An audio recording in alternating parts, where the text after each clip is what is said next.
سچے مسلمان ہیں۔ یہ ایک محبت ہے کہ اللہ والوں کی محفلوں کو سجایا کرتے ہیں، یہ الگ بات ہے کہ محفلوں کو سجایا کرتے ہیں، لیکن قیامت کے دن اگر انسان سے کوئی سوال ہونے والا ہے تو سب سے پہلے سوال نماز کا ہوگا کہ نماز پڑھی تھی یا نہیں پڑھی تھی۔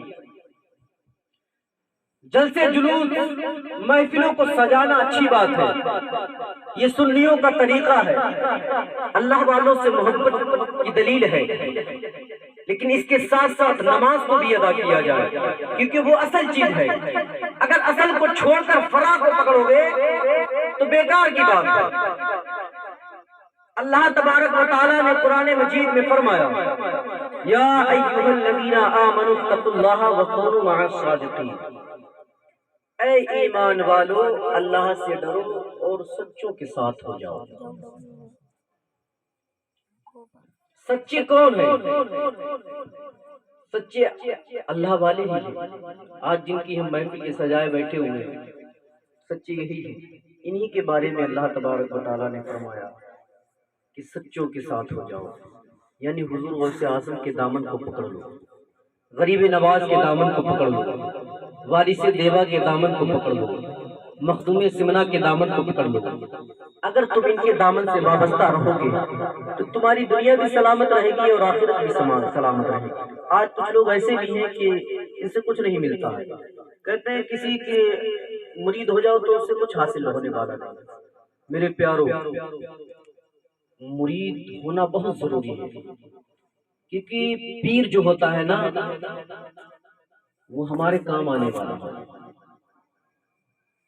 لیکن پیر بھی سوچ سمجھ کے ہی دیکھنا چاہیے۔ آج بہت سے جعلی بھی پیر گھوم رہے ہیں جن کو نماز سے کوئی مطلب نہیں ہے، صرف ان کے مرید ہونا چاہیے۔ بالکل اچھی طریقے سے دیکھ لے، جو پیر نماز کی پابندی کر رہا ہے، جو مصطفیٰ کی دین کی پابندی کر رہا ہے، جو سنتوں پر عمل کر رہا ہے، در حقیقت وہی سچا پیر ہے، باقی سب جھوٹے ہیں، تم کو خسارے میں ڈالنے والے ہیں۔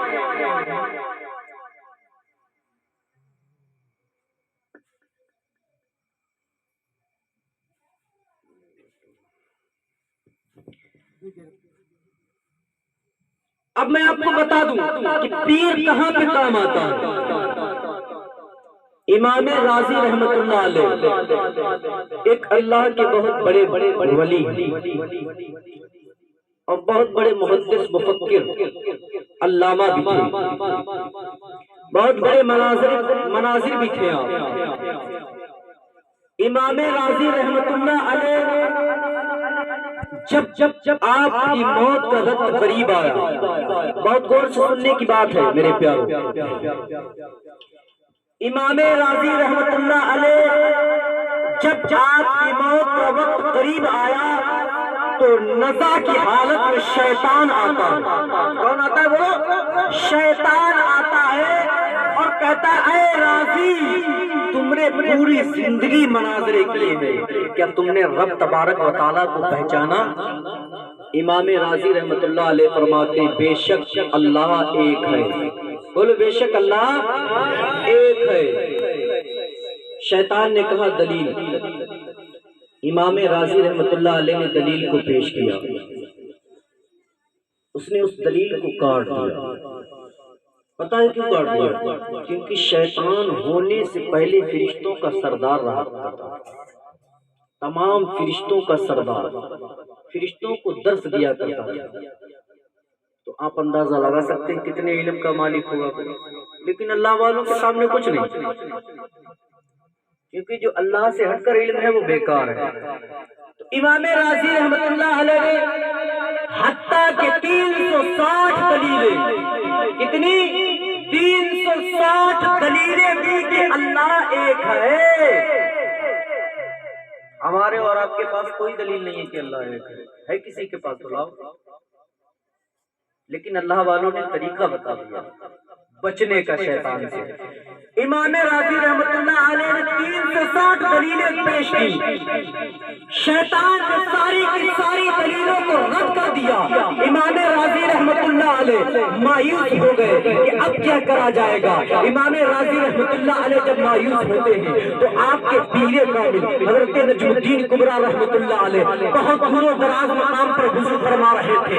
آپ وہاں سے آواز دیتے ہیں، اے راضی کیوں نہیں یہ کہہ دیتے کہ میں رب تبارک و تعالیٰ کو بغیر کسی دلیل کے ایک مانتا ہوں، کسی دلیل کو دینے کی ضرورت نہیں ہے، میں رب کو بغیر کسی دلیل کے ایک مانتا ہوں۔ تو میرے پیاروں اب اندازہ لگاؤ، امام راضی بہت بڑے اللہ کے ولی، نزا کی حالت میں شیطان آیا، ساری دلیلوں کو رد کر دیا، تو کس نے بچایا؟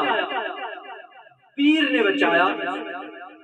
تو پیر ہونا ضروری ہے جو نزا کی حالت میں کام آئے گا اور قیامت کے دن بھی کام آئے گا۔ پیر بہت بڑی دور کی چیز ہے۔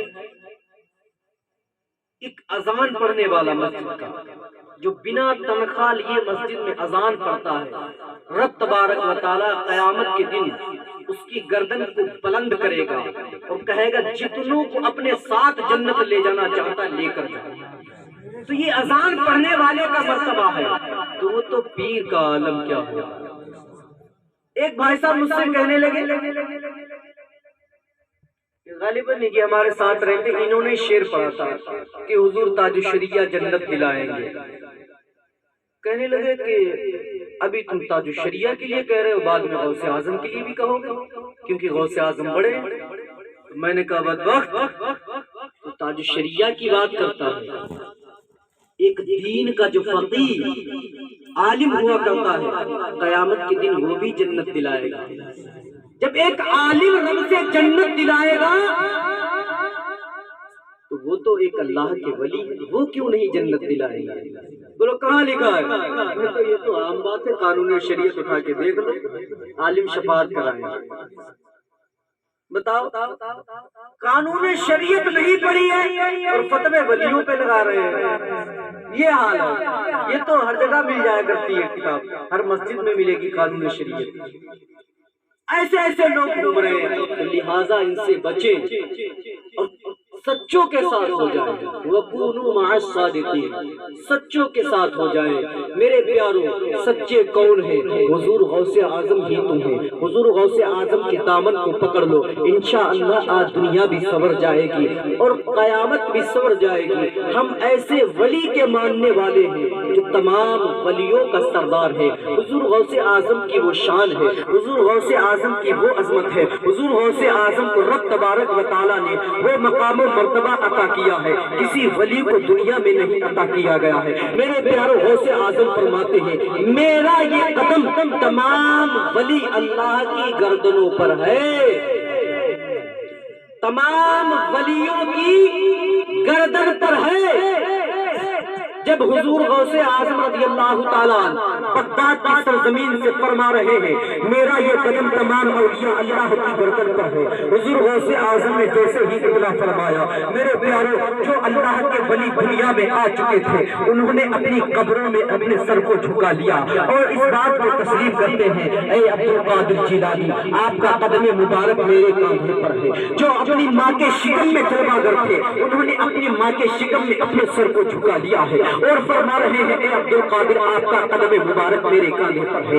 جو اللہ کے ولی ابھی عالم ارواح میں جہاں تمام مومنوں کی روحیں جمع ہیں وہیں پر موجود ہیں، انہوں نے اپنی روحوں میں روحیں جو اللہ کے ولیوں کی روحیں عالم ارواح میں جلوہ گر ہیں، ان روحوں نے اپنے سر کو جھکا لیا اور عرض کر رہی ہیں اے عبد القادر جیلانی، آپ کا قدم مبارک میرے کاندھے پر ہے۔ میرے پیاروں، غوث اعظم نے اتنا فرمایا، غریب نواز خراسان کی پہاڑیوں میں اللہ کی عبادت کر رہے ہیں، رب تبارک و تعالیٰ کی عبادت کر رہے ہیں۔ غوث اعظم کا فرمان جب یہ سنتے ہیں غریب نواز نے اپنے سر کو جھکایا اور کہہ رہے ہیں اے عبد القادر جیلانی، آپ کا قدم مبارک میرے کاندھے پر ہی نہیں ہے بلکہ میرے آنکھوں پر بھی ہے اور میرے دل پر بھی ہے۔ میرے امام کے بیٹے کہتے ہیں یہ دل یہ جگر ہے جہاں چاہو رکھو قدم غوث اعظم، اور میرے امام کے بیٹے کہتے ہیں جو ولی قبل تھے یا بعد ہوئے یا ہوں گے سب ادب رکھتے ہیں دل میں میرے آقا تیرا۔ غوث اعظم کی وہ شان ہے، غوث اعظم کا وہ دربار ہے، دنیا کا کوئی کہیں کا رہنے والا انسان ہو جب مکہ المکرمہ میں پہنچتا ہے تو خانہ کعبہ کا طواف کرتا ہے. جب ایک انسان دنیا سے جاتا ہے، جب پاکستان کا آدمی خانہ کعبہ میں پہنچتا ہے تو خانہ کعبہ کا طواف کرتا ہے. آپ نے سنا ہوگا حاجی جب حج کرنے جایا کرتا ہے تو خانہ کعبہ کا طواف کرتا ہے. دنیا کے کسی بھی صوبے، کسی بھی دیش کا آپ لے لیں، جب خانہ کعبہ کے اندر جاتا ہے